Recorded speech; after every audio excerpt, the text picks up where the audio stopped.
आज बच्चों की फ़रमाइश पे बन रहा है होममेड बर्गर। तो बर्गर बनाने के लिए सबसे पहले ज़रूरत पड़ती है टिक्की की, और टिक्की बनाने में सबसे ज़्यादा मेहनत लगती है। तो चलिए बनाते हैं बर्गर। उस समय सबसे पहले टिक्की, तो इसके लिए सबसे पहले हमें ज़रूरत पड़ेगी सब्ज़ियों की। तो यहाँ पे मैंने जो भी मेरे पास सब्ज़ी अवेलेबल थी वो यूज़ करी हैं। और यहाँ पे एक स्पेशल जो चीज़ है वो हम लोग यूज़ करेंगे, पोहा, छोटे आकार का पोहा। तो इसमें सबसे पहले हम कढ़ाई में तेल चढ़ाएंगे और उसमें डालेंगे थोड़ा सा अदरक और लहसुन जो हमने काट के रखा था। और जब वो थोड़ा सा भुन जाएगा तो फिर हम उसमें प्याज डालेंगे। प्याज को भी हमें हल्का सा भूनना है, और भूनने के बाद ही हम इसमें जो हमने उबाल के मटर और स्वीट कॉर्न रखे हुए हैं वो डाल देंगे। टिक्की में सबसे ज़्यादा जो दिक्कत आती है वो आती है टिक्की फट जाती है। तो इसके लिए हमने पोहा डाला है, उसको हल्के से एक बार पानी से निकाल के रख लिया है ताकि वो फूल जाए। तो अभी जो हमने मटर और स्वीट कॉर्न डाले हैं इनको भी हल्का सा हमें भूनना है। भूनने के बाद इनका जो टेस्ट है वो अच्छा थोड़ा बढ़ जाता है। अब इसमें हम क्या डालेंगे, पोहा।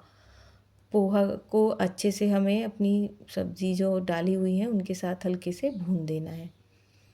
जब ये सारी चीज़ें भुन जाएगी फिर हम इसमें जो हमारे आलू हैं उनको मैश करके डाल देंगे।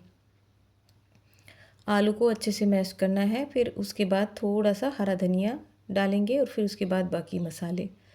तो अभी हमने इसमें 1 चम्मच पिज़्ज़ा सीजनिंग डाली है, आधा चम्मच अमचूर पाउडर, आधा चम्मच हल्दी पाउडर, 1 चम्मच नमक, आधा चम्मच धनिया पाउडर और आधा चम्मच कश्मीरी लाल मिर्च। तो ये सारे मसाले डालने के बाद हमें इनको अच्छे से मिक्स करना है और मैश करना है। आलू को अच्छे से मैश करके ही हम लोग टिक्की बना पाएंगे, नहीं तो हमारी जो टिक्की है वो फटने का डर रहेगा। बर्गर तो आप कहीं भी खा सकते हैं, लेकिन जो टिक्की होती है अगर वो घर की बनी हुई हो तो उसमें बात ही क्या होती है। थोड़ी सी मेहनत ज़रूर लगेगी, लेकिन जब बच्चों को बोल दिया है कि आज बनाएंगे तो बनाएंगे तो यहाँ पे हम अच्छे से सारी चीज़ों को मैश करेंगे पोटैटो मैशर से, और साथ के साथ इसको भूनते भी रहेंगे। यहाँ पे हमारी जो गैस है वो ऑन है, स्लो फ्लेम पे। अभी इसको हमें चलाते रहेंगे और साथ के साथ ये भुनता भी रहेगा। फिर इसको ठंडा करके हमें एक एक करके टिक्की बना के रख लेनी है। साइज़ अपने आप अपनी सुविधा के अनुसार जो भी आपको सही लगे, छोटा बड़ा आप वो रख सकते हैं। मैंने यहाँ पे मीडियम साइज़ लिया है। बहुत से लोग काफ़ी बड़ा टिक्की खाते हैं तो वो बड़े साइज़ की टिक्की बनाते हैं। तो मुझे यही इजी लगा छोटा साइज़, तो मैंने फिर इसी हिसाब से टिक्कियाँ बना ली। तो एक एक करके टिक्कियाँ जो है हमारी तैयार है। अब इसके लिए हमें स्लरी बनानी है। तो जो स्लरी है उसमें हमें क्या करना है, 2 चम्मच मैदा और 2 चम्मच कॉर्नफ्लोर डालना है। और इसको ये हमें फीका ना लगे इसीलिए हमें इसमें आधा चम्मच पिज़्ज़ा सीजनिंग और आधा चम्मच नमक डालना है, और थोड़ा सा हमारा गरम मसाला जो हमारे पास रखा था वो डाल दिया। तो अभी हमें इसको थोड़ा थोड़ा पानी डाल के मिक्स करना है, और एक इसका जो घोल तैयार करना है वो ना ज़्यादा थिक हो ना ज़्यादा पतला हो। जो थिक घोल होता है उसमें जो है टिक्कियों पे मोटा कोट आ जाता है जो सिकने में दिक्कत करता है। थोड़ा थोड़ा पानी डाल के इसको एक पतला से थोड़ा सा घोल बनाना है। पतला नहीं बनाना है, थोड़ा सा मीडियम जो होता है वो उस टाइप का बनाना है। ये देखिए, ना ही पतला और ना ही गाढ़ा। तो अब इसको हम एक एक टिक्की जो है वो कोट करके, फिर जो हमारे ब्रेड क्रम्स हैं जो हमने ब्रेड्स को भून के और उसको पीस के रखा हुआ है उसमें घोल में करके, और इस पर ब्रेड क्रम्स का कोट करके ऐसे करके सारी जो टिक्कियाँ हैं उनको रख लेंगे। आप चाहें तो इनको आधे घंटे के लिए फ्रिज में भी रख सकते हैं, फिर और भी आसानी से बनेंगी। तो अभी हम इनको जब तलेंगे तो जो हमारा तेल होगा मीडियम टू हाई फ्लेम पे शुरू में रखना है जब हम टिक्की डालें। तो इससे क्या होगा, टिक्की फटेंगी नहीं। अगर यहाँ पे तेल थोड़ा भी ठंडा होगा तो टिक्कियों के फटने का डर रहता है। तो फिर टिक्की डालने के बाद आप फ्लेम थोड़ी स्लो कर सकते हैं, लेकिन जब शुरू में आप टिक्की डालें तो फ्लेम जो है मीडियम टू हाई हो तो ज़्यादा अच्छा है। ये देखिए, अब हम इनको उलटते पलटते ऐसे ही एक एक करके सारी टिक्कियाँ सेक लेंगे। और यकीन मानिए बहुत ही टेस्टी टिक्की बनती है और अपने घर की सारी चीज़ें हैं, तो आप ये समझिए कि बच्चों को दे रहे हैं तो आपको पता है कि बच्चे क्या खा रहे हैं। बाहर जंक फूड बाहर खाएंगे तो पता भी नहीं होता कि बच्चे क्या खा रहे हैं क्या नहीं खा रहे हैं। तो ऐसे एक एक करके हम सारी टिक्कियाँ निकाल लेंगे और इनको थोड़ा सा ठंडा करके रख लेंगे।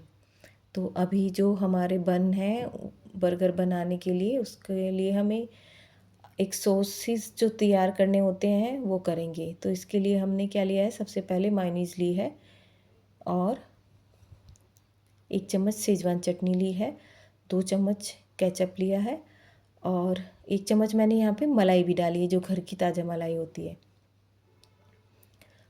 और इसमें हम 1 चम्मच पिज़्ज़ा सीजनिंग भी डालेंगे। आप चाहे तो चिली फ्लेक्स भी डाल सकते हैं, इससे और भी अच्छा टेस्ट आता है। और यकीन मानिए जो हमारा सॉस बन के तैयार होगा, इससे जो हमारा बर्गर है वो बहुत ही टेस्टी बनेगा। इसके सामने बाहर के भी बर्गर फेल हैं। अभी हमारे बच्चे, जब हम लोग घर पे बर्गर बना लेते हैं तो बाहर का बर्गर नहीं खाते हैं। इसमें पता होता है कि हम अपने बच्चे को क्या खिला रहे हैं। तो ये हमारी सॉसेस तैयार हो गए हैं। अब हम बन को जो है अपना तवे पे एक साइड से बटर लगा के सेक लेते हैं। कम या ज़्यादा सेकना है वो आपके ऊपर है। अगर आप ज़्यादा क्रिस्पी खाते हैं तो उनको अच्छा आप क्रिस्पी सेक लीजिए, सेकना एक ही तरफ से है। और मीडियम अगर सेक के खाते हैं तो मीडियम सेक लीजिए।